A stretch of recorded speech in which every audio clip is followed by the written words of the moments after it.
மாசி மாதத்தில் வரும் மிக முக்கியமான வழிபாட்டு நாட்களில் ஒன்று மாசி மகம். பொதுவாக நம்முடைய பாவங்களை போக்கிக் கொண்டு புண்ணிய பலன்களை பெறுவதற்காகவே கோவில்களில் குளங்கள், தீர்த்தங்கள் ஆகியவை ஏற்படுத்தப்பட்டன. அதனாலேயே புனித நீராடல் என்ற ஒன்று ஏற்படுத்தப்பட்டது. அதிலும் சில குறிப்பிட்ட நாட்களில் புனித நீராடுவது மிக அதிகமான பலன்களை தரும்.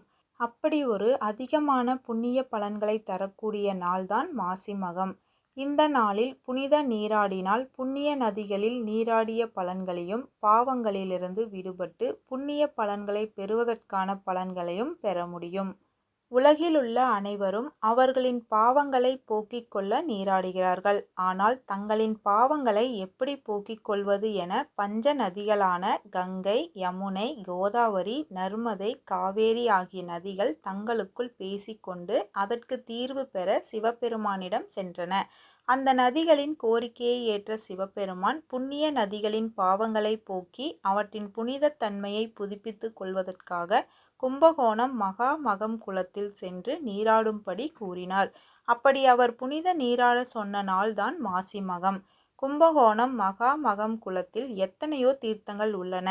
இவற்றில் மாசி மகம் அன்று புனித நீராடினால் புண்ணிய பலன்களும், புனித நதிகளில் நீராடிய பலன்களும் கிடைக்கும். அன்னை பராசக்தி தாட்சாயினியாக அவதரித்ததும், சிவபெருமான் வருண பகவானுக்கு சாப விமோசனம் அளித்ததும் மாசி மக திருநாள்தான். அதனால் மாசி மகம் அன்று புனித நீராடினால் பாவங்கள் நீங்கி புண்ணிய பலன்கள் கிடைக்கும். இந்த நாளில் முன்னோர்களுக்கு தர்ப்பணம் அளிப்பது, தான தர்மங்கள் செய்வது ஆகியனவும் அளவில்லாத பலன்களை தரும். இதுவரை முன்னோர்களுக்கு தர்ப்பணம் அளிக்க தவறி இருந்தாலும், அப்படி தர்ப்பணம் கொடுக்கும்போது ஏதாவது தவறு செய்திருந்தாலும் அதனால் ஏற்பட்ட பாவங்கள், தோஷங்கள் நீங்கவும் மாசி மகம் அன்று புனித நீராடலாம். மாசி மகம் அன்று கும்பகோணம் மகா மகம் குளத்திற்கு சென்று நீராட முடியாதவர்கள் தங்களுக்கு அருகிலுள்ள நீர்நிலையங்களுக்கு சென்று நீராடலாம். இது எதற்கும் வாய்ப்பில்லாதவர்கள் வீட்டில் ஒரு பாத்திரத்தில் தண்ணீர் நிரப்பிக் கொள்ள வேண்டும். எவர் சில்வர் அல்லாத வேறு எந்த உலோகத்தாலான பாத்திரத்தையும் பயன்படுத்தலாம். மண் பாத்திரத்தை கூட பயன்படுத்தலாம். அதில் தண்ணீர் நிரப்பி வீட்டில் கங்கை நீர் அல்லது ஏதாவது தீர்த்தம் இருந்தாலும் கலந்து வைக்கலாம்.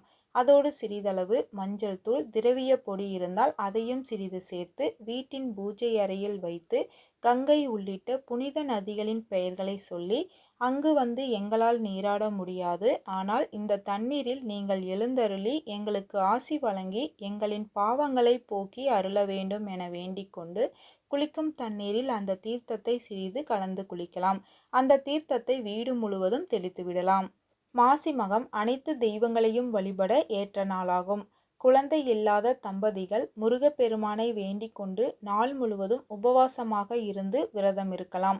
திருமண வாழ்க்கையில் பிரச்சனை இருப்பவர்கள் அம்பிகையை வேண்டி காலையில் அம்பிகைக்கு குங்குமத்தால் அர்ச்சனை செய்து அந்த குங்குமத்தை தினமும் நெற்றியில் வைத்து வர வேண்டும்.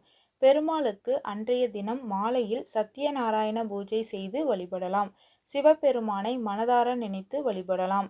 இந்த நாளில் குலதெய்வத்திற்கும் பொங்கல் வைத்து வழிபடுவது நல்லது. இந்த மாசி மகம் மார்ச் 12ஆம் தேதி புதன்கிழமை வருகிறது.